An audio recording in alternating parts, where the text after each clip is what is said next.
राम राम जी। मैं नन्हे पहलवान, आप देख रहे हैं स्लो जिंदगी बाबा की खरी खोटी। आप लोग को रिजू दत्त याद है? वो स्पोक्स पर्सन टीएमसी का, जो चुनाव से पहले कहता था कि हम अजय पाल शर्मा को घसीट के लाएंगे, खोज के लाएंगे और मुकदमा करेंगे, एफआईआर करेंगे और जो भी कार्रवाई बनती है वो कार्रवाई करेंगे। ऐसा पता चला है कि उसको पार्टी ने 6 साल के लिए सस्पेंड कर दिया है। रिजल्ट आने के बाद उसने शुभेंदु अधिकारी को संबोधित करते हुए एक ट्वीट किया कि मैं प्रेशर में था तो उल्टे सीधे बयान दे रहा था। मैं उम्मीद करूंगा कि बंगाल में आपके नेतृत्व में सब कुछ अच्छा अच्छा होगा। मतलब मिजाज बदल गया 4 दिनों में ही सबका, पूरे बंगाल का बदला। हमने देखा कि बंगाल में वो जो अभूतपूर्व उपलब्धि कहूंगा इसे, मैं इसको 14 के लोकसभा चुनाव से बड़ी उपलब्धि मानूंगा। सॉरी। अब आते हैं जरा आज की वीडियो पे। आज की वीडियो है अखिलेश यादव और उनके बदले हुए मिजाज पे। उत्तर प्रदेश की राजनीति में ना कुछ बदल रहा है। अखिलेश भैया इस समय धीरे से चुपचाप अपनी राजनीति, वो जो उनका एक गेम चेंजर फैक्टर होता था ना, या उनका जो एक स्टैंड होता था, उससे हट रहे हैं, सॉफ्ट हिंदुत्व की तरफ बढ़ रहे हैं। और ये बदलाव सिर्फ कोई बयान नहीं है, ये बदलाव एक्चुअली है मजबूरी का। ये बदलाव मजबूरी में बनाई गई रणनीति का बदलाव है और शायद डर भी है, क्योंकि समाजवादी पार्टी, जिसकी पहचान मुलायम सिंह यादव ने समाजवाद, सेकुलरिज्म, सेकुलर राजनीति, ये उसकी पहचान होती थी, है, ये उसकी बुनियाद थी। अखिलेश यादव उससे अलग हटके कभी हनुमान चालीसा, हनुमान जी की फोटो पोस्ट कर रहे हैं, आज तो महाराणा प्रताप की बात कर रहे थे, कभी छत्रपति शाहू जी महाराज की बात कर रहे हैं, राजपूत समाज को संदेश भेज रहे हैं। मतलब सब मिला के अखिलेश यादव की फटी पड़ी है। अखिलेश यादव खुद को अब सनातन विरोधी, मैं सनातन विरोधी नहीं, ये साबित करने में लगे हुए हैं। तो मेरा एक सवाल है कि ऐसा क्या हुआ कि मौलाना अखिलेश, ऐसा क्या हुआ कि मौलाना अखिलेश एकाएक बदल गए? मैं आप लोग को एक फोटो देखना चाहूंगा अखिलेश यादव की। एक बड़ी शानदार फोटो मेरे पास है, मतलब उतनी शानदार फोटो तो बहुत कम लोगों के पास होगी। थोड़ा समय लगेगा, फोटो मैं अपलोड कर रहा हूं। हाँ, ये रही वो फोटो। बस एक सेकंड दीजिए मुझे, मैं आप लोग को वो फोटो दिखाता हूं। ऐसी शानदार फोटो किसी के पास है आप में से? अब आखिर अखिलेश यादव एकाएक बदल कैसे गए? अखिलेश यादव के अंदर ये चेंज कहां से आया? भाई, पूरे उत्तर प्रदेश की जनता बदल चुकी है। पूरा मतलब उत्तर प्रदेश का, अब तो आज पूरा हिंदुस्तान बदल चुका है। बंगाल ने पूरे हिंदुस्तान के हिंदुओं को एकजुट किया है, सनातनियों को एकजुट किया है। अखिलेश यादव एकदम बेबस नजर आ रहा है। आज इस पूरी वीडियो में आपको समझाऊंगा, कोशिश करूंगा कि 27 के चुनाव से पहले अखिलेश यादव की नई राजनीति क्या है, नई रणनीति क्या है। अखिलेश यादव के अंदर ये सॉफ्ट हिंदुत्व कहां से पनपा, राजपूतों के वोटों की चिंता कहां से हुई। मैं एक बात पूछूंगा, क्या ये दबाव बीजेपी, योगी आदित्यनाथ और हम सनातनियों का है? उसका असर दिख रहा है। और उसमें सबसे बड़ा सवाल एक और है ना, कि अखिलेश यादव को भी ममता दीदी की तरह हार का डर सताने लगा है। देखिए, राजनीति में कोई भी नेता ना बिना कारण अपनी राजनीति या अपने विचारधारा नहीं बदलता। सदियों तक, पुश्तों तक, कई कई सालों तक राजनेता सिर्फ एक लाइन की राजनीति करते हैं। जैसे हिंदुस्तान में पूरा विपक्ष विपक्ष गंगा जमुनी तहजीब, हिंदू मुस्लिम भाई भाई, बीजेपी कहां से आई, ये राजनीति करते रहे। लेकिन आज अखिलेश यादव अपनी पूरी इमेज बदल रहे हैं। राहुल गांधी भी हमने देखा है जनेऊ पहन के दिखते हैं, कभी त्रिपुंड लगा रहे हैं, कभी पूजा अर्चना कर रहे हैं, कभी तिरुपति जी जा रहे हैं। तो इसका मतलब है कि कहीं ना कहीं उनकी वो जो सेकुलरिज्म वाली जमीन है ना, इनके नीचे से खिसक रही है। तो अब देखिए, पहले मैं आपको एक तस्वीर दिखाता हूं। एक तस्वीर अखिलेश यादव ने शेयर की छत्रपति शाहू जी महाराज की।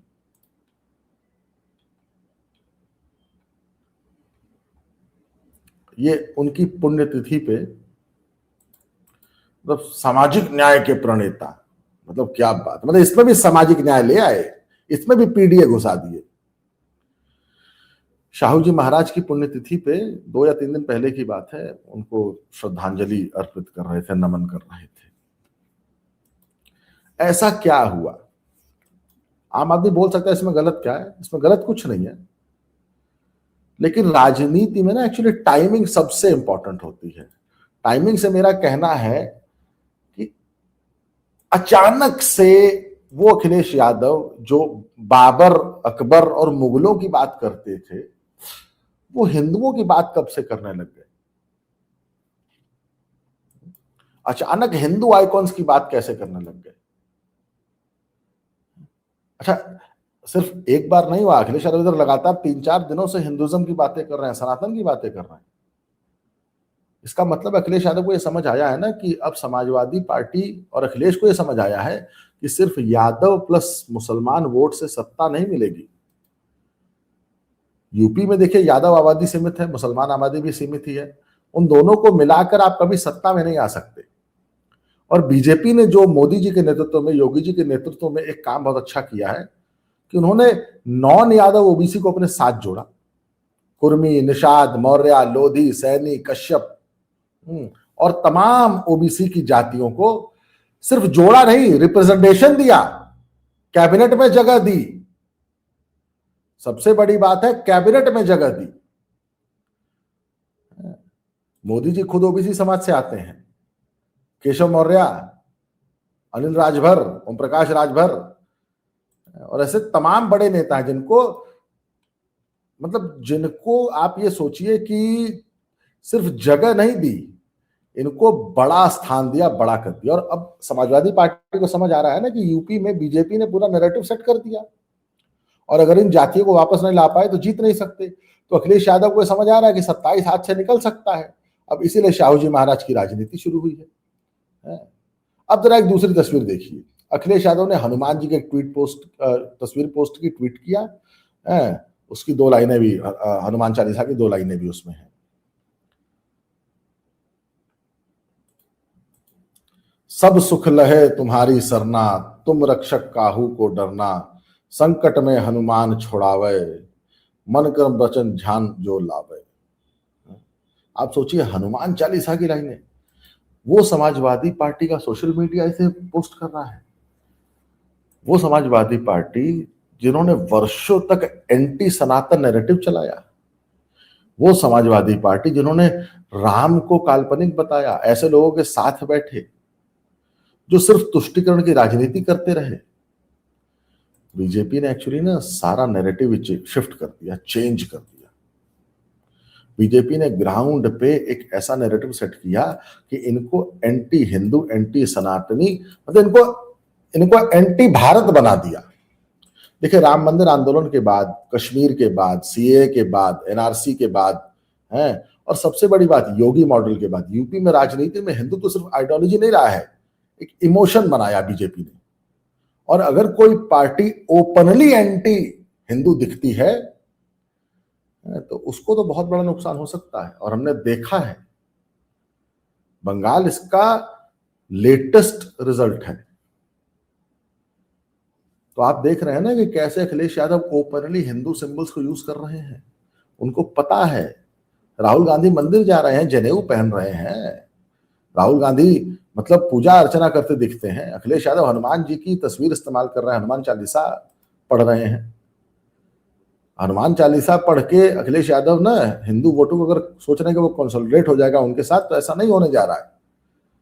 और उनको ये पता है कि अगर हिंदू वोट जो अब तक बीजेपी के साथ रहा, अगर 27 में चला गया तो 27 की लड़ाई शुरू होने से पहले खत्म हो जाएगी। अब एक और तीसरी फोटो पे आता हूं, उससे पहले एक वीडियो दिखाता हूं। ये वीडियो बहुत इंपॉर्टेंट है।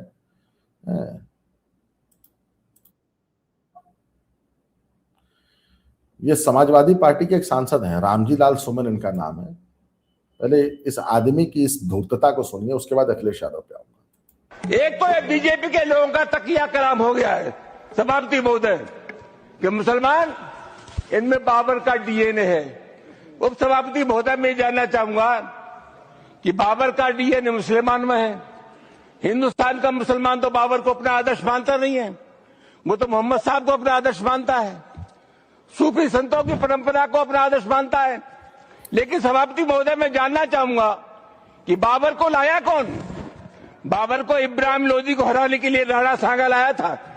तो मुसलमान तो बाबर की औलाद हैं और तुम गद्दार राणा सांगा की औलाद हो, ये हिंदुस्तान में तय हो जाना चाहिए। अगर बाबर की तो आलोचना करते हैं, राणा सांगा की आलोचना नहीं करते। सभापति महोदय, एक बार फिर से ना एक लाइन को जरा ध्यान से सुनिएगा आप लोग फिर से। अपना आदर्श मानता है। लेकिन सभापति महोदय, मैं जानना चाहूंगा कि बाबर को लाया कौन? बाबर को इब्राहिम लोदी को हराने के लिए राणा सांगा लाया था। बाबर को हराने के लिए, इब्राहिम लोदी को हराने के लिए बाबर को राणा सांगा लाया था। लाए थे नहीं, लाया था। ये सम्मान दे रहे हैं। समाजवादी पार्टी के सांसद हैं लालजी राम सुमन। अब वापस आता हूं। अब अखिलेश भैया का ट्वीट आप देख लीजिए आज का। हमारी सरकार बनी तो महाराणा प्रताप जयंती पर होगी 2 दिन की छुट्टी। गोमती रिवर फ्रंट पर महाराणा प्रताप की भव्य प्रतिमा सोने के भाले के साथ लगवाएंगे। क्या बात है अखिलेश भैया, वाह, आई लव यू। मतलब अब अखिलेश यादव महाराणा प्रताप, राजपूत समाज, छुट्टी की घोषणा है, प्रतिमा, सोने का भाला, मान सम्मान, ये सब बातें कर रहे हैं, राजपूतों को सटा रहे हैं। पिछले दिनों समाजवादी पार्टी ने एक नैरेटिव चलाया था बृजभूषण शरण सिंह के परिवार के, कि उनका पूरा परिवार टूट के समाजवादी पार्टी में आ रहा है। ऐसा कुछ नहीं है। मैं उस परिवार को बहुत अच्छे से जानता हूं। उस परिवार के हर एक व्यक्ति से, हर एक सदस्य से मेरी बात होती है। वो चाहे नेताजी खुद हो, उनके दोनों बेटे, उनकी बेटी, उनके दामाद, चाहे कोई भी उस परिवार में हो जो राजनीति में है या आना चाहता है, उन सबसे मेरी बात होती है। वो लोग साफ कहते हैं कि हम लोग कहीं नहीं जा रहे। देखिए, अब ये राणा प्रताप वाली पोस्ट के बाद ना, महाराणा प्रताप को सम्मान देने में जो पोस्ट लिखी है, उसके बाद ना राजनीति और दिलचस्प हुई है। सॉरी, बहुत लंबे समय से समाजवादी पार्टी पर आरोप लगता रहा कि उसने राजनीति को एक लिमिटेड कास्ट का कोalition बना लिया था। राजपूत का एक बड़ा हिस्सा तो बीजेपी के साथ दिखता है योगी जी की वजह से, खासकर 2017 के बाद। लेकिन समाजवादी पार्टी समझ रही है ना कि अपर कास्ट में थोड़ा भी सेंध नहीं लग पा रहा है। तो बृजभूषण सिंह की बात करो, राणा प्रताप की बात करो, इसकी करो, उसकी करो, मतलब कहीं ना कहीं से कुछ ना कुछ करके भाजपा के इन मोटे मोटे मेन समर्थक को तोड़ो, क्योंकि पता है कि इनके बगैर भाजपा को रोकना मुश्किल नहीं, नामुमकिन है। इसीलिए इनकी लैंग्वेज बदली है, बॉडी लैंग्वेज बदली है। अच्छा, यहां एक और चीज आती है ना, जनता पूछ रही है कि अगर महाराणा प्रताप का सम्मान इतना ही जरूरी है तो पहले क्यों नहीं किया? और पहले आपकी पार्टी के ये रामजी हैं, लाल सुमन जैसा आदमी, ये धूर्त मक्कार, ये फरेबी, ये ऐसे बयान क्यों देते रहे उस परिवार के खिलाफ जिन्होंने देश के लिए अपनी पीढ़ियां कुर्बान कर दी?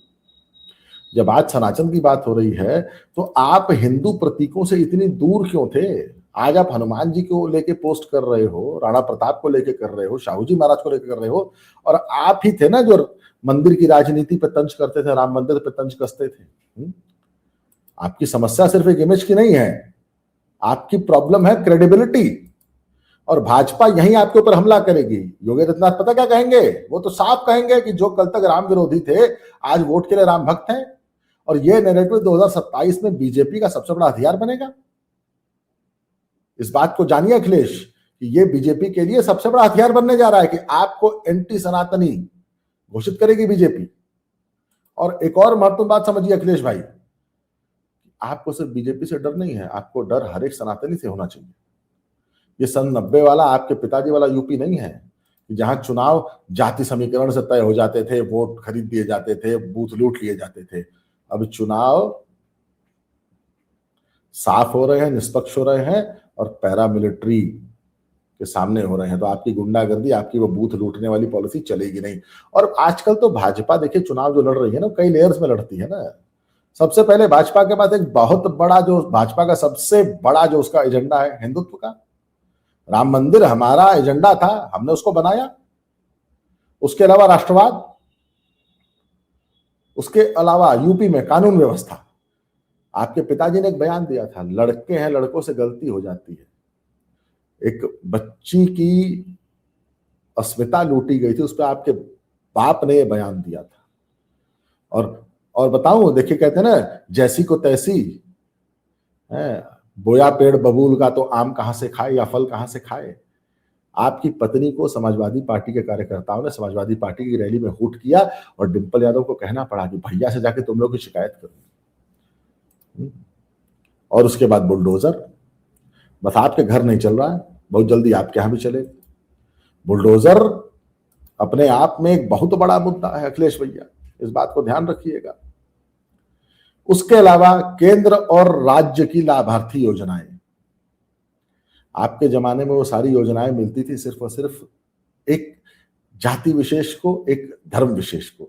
आज सबको बराबर मिल रही है। 60,000 पुलिस की वैकेंसी आई थी, 35,000 यादव भर्ती हुआ था। इतने लायक तो यादव वैसे कभी नहीं थे, पता नहीं। यादव ने यदमुल्ले भर्ती हुए थे। भाई मुफ्त राशन तो आप देख ही रहे हैं कि कोरोना काल से भाजपा लगातार दे रही है।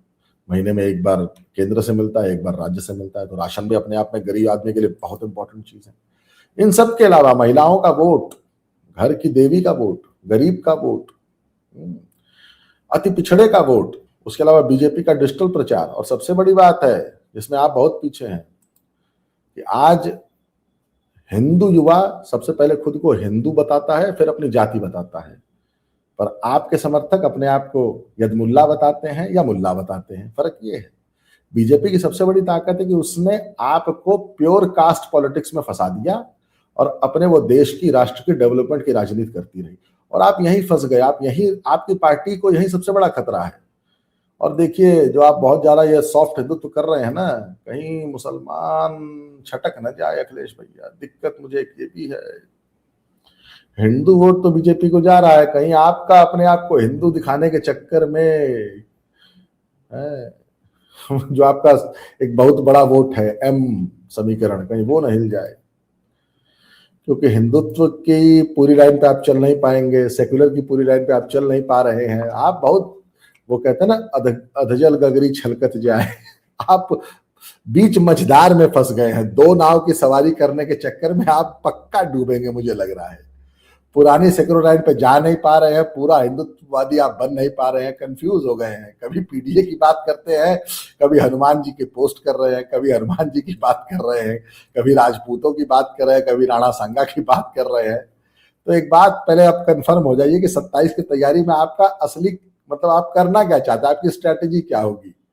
भाई देखिए, आपको इन सब पथों पे चल के हिंदू वोट तो नहीं मिलेगा। राजनीति एक्चुअली परसेप्शन का खेल अखिलेश भैया, और उसमें आप बहुत पीछे हैं। बीजेपी ने आपको एंटी हिंदू साबित कर दिया। उस इमेज से बाहर निकलने में कहीं आप एंटी मुसलमान मत बन जाइएगा, मुझे डर इतना है। कहीं आपका एक बहुत बड़ा जो सपोर्टर वर्ग है वो आपको छोड़ कांग्रेस में न चला जाए। तो देखिए क्या होता है। बाकी यूपी में जो बीजेपी का मॉडल है वो पूरी तरह एकदम सेट है। योगी जी की aggressive image, law and order का नैरेटिव, और उसके साथ साथ हिंदुत्व की ब्रांडिंग, उसके साथ डेवलपमेंट। आज यूपी मुझे लगता है अगले 10 सालों में सबसे बड़ा एक्सपोर्टर होगा इंडिया का डिफेंस का। ब्रह्मोस मिसाइल हम बना रहे हैं। तो 27 का चुनाव यूपी जी के पास, योगी जी के पास लड़ने के लिए बहुत कुछ है। बीजेपी की आइडेंटिटी एकदम क्लियर है, हम असली सनातनी हैं। और दूसरी तरफ विपक्ष क्या है, हम सनातन विरोधी नहीं है। मतलब आपकी आइडेंटिटी है। तो और बीजेपी आपको इस पे बहुत रगड़ने जा रही है। ये लालजी राम सुमन जैसे लोग, इनके ये बयान बीजेपी की राजनीतिक लड़ाई में ना आपको एकदम नेस्तो नाबूद कर देंगे। और देखिए भैया, वो जमाना गया जब जनता इसको जेन्युइन मानती थी। सब जानते हैं कि आपकी चुनावी मजबूरी जनता सब जानती है, पुराने बयान भी देखेगी, नई पोस्टें भी देखेगी। तो अखिलेश भैया, आपकी बदली हुई राजनीति कहीं आपको डुबा न दे, मुझे डर यही है। बाकी देखते हैं समय के साथ होता क्या है।